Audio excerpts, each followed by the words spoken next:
Hello and welcome to Maura's Film Corner, where today I'll be teaching you some basic film terms and concepts to help you better understand how to make better video. Lighting. Three-point lighting is a simple and versatile lighting technique that forms the basis of most lighting setups. The three components of this are the key light, the fill light, and the backlight. The key light is the main or strongest light and is placed to the side of the talent to illuminate them and create a shadow or depth. The fill light is placed directly opposite from the key light to fill in the shadows created by the key light. This is usually a softer light, not as bright as the key. The backlight is placed behind the subject to provide definition and subtle highlights, making the talent appear three-dimensional and less flat. Motivated lighting is a lighting style in which lighting sources imitate existing lighting, such as lamps and windows. Unmotivated light often comes from large lights off camera, with no explanation for being in the film other than making sure the scene is lit well. These different lighting styles can change the mood of a piece. A TV show sitcom might have unmotivated lighting, as opposed to a thriller that's trying to create realism and suspense. Mise is French for everything in the scene, and means the arrangement of everything that appears in the framing. The French term means placing on the stage and consists of actors, lighting, decor, props, and costume. The director is in charge of making sure everything in these categories is correct for portraying the mood or feel of the production. The camera and framework can also be considered elements of mise-en-scène in a movie. Camera shot types are used to frame a subject in the shot. Choosing the right angle means choosing how you want to portray the subject, and the director must think about how this will ultimately affect the mood of the film. Popular camera shots are the establishing shot. The establishing shot of a movie or scene is the first shot that portrays information like setting, time of day, or more. An establishing shot can also be used to show the outside of a building where events inside are taking place. A long shot or wide shot is a shot of a person from top to bottom. The character is usually dominated by scenery, and this shot sets the scene and the character's place in it. A full shot is a shot that encompasses the entire body of the subject from head to toe. A medium shot is typically shown from the subject from the knees up, or 3/4 of a shot.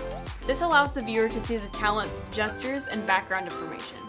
The cowboy shot or American shot frames the subject from mid-thigh up, like how most cowboys are usually framed with their gun on their hip.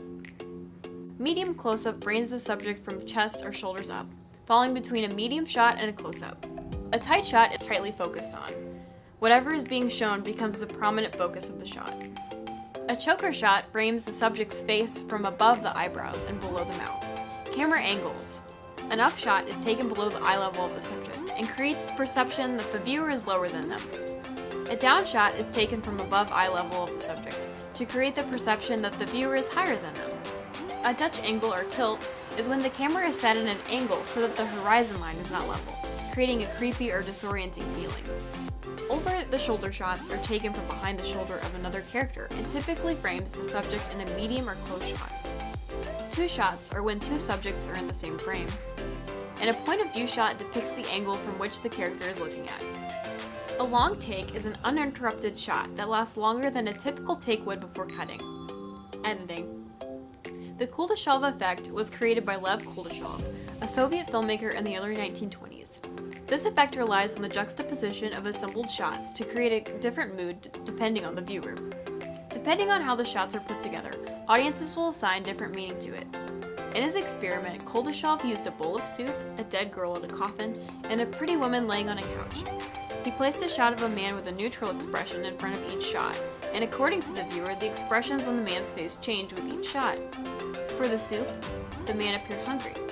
For the dead girl, the man appeared sad. And lastly, for the woman, the man appeared lustful. The data gathered through the Kuleshov experiment was heavily used by Russian filmmakers at the time, and today helps us realize that the assembly of shots can deeply change the meaning of the film to the viewer.